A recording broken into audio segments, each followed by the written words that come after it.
Hey all, this is Will here, reporting for North London Suffrago.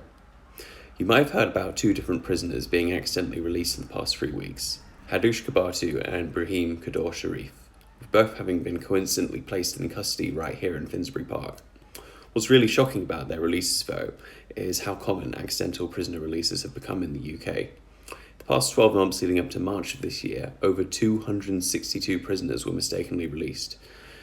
These two cases were really notable high-profile manhunts, but weren't isolated incidents. So it begs the question, how exactly did we get here? You guys might remember in July of 2024, a large amount of prisoners in the UK were released early due to prison overcapacity. Prisons in the UK have been at a point of overcapacity for quite some time now and are currently 99% full. There are similarly pronounced problems of understaffing as well. To talk a little bit about one of these releases and how they happened, Kador Sharif's release came down to an email containing Sharif's remand warrant. It was intended for HMP Pentonville, but mistakenly went to HMP Wandsworth.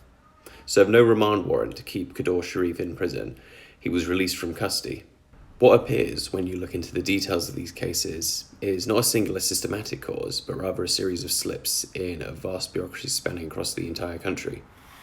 And one thing that I do feel has gone underreported alongside the accidental prisoner releases is also the conditions of these prisons with their issues of understaffing over capacity.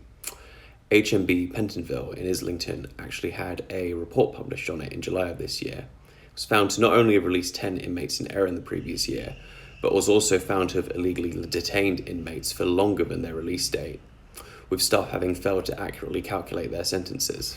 The report on HMP Pentonville actually also found that prisoners were routinely being kept in their cell for up to 22 hours a day, with many missing bedding and pillows, alongside being forced to share cells meant for one person. There's also found to be a widespread infestation of mice and cockroaches throughout the prison as well. Now, the government immediately pledged, after the capture of Sharif, to deploy 10 million in using AI to detect errors in prison releases, alongside court confirmations of releases before they could take place. But with the system's overstretched as it is, the accidental release of these two men is a great moment to shine a light onto how chaotic and dysfunctional the prison system's really become, especially in the past 20 years. If you want to make your voice heard on what you think the government should be doing to address the crisis, you should check out suffrago.org in the comments. This is William signing off.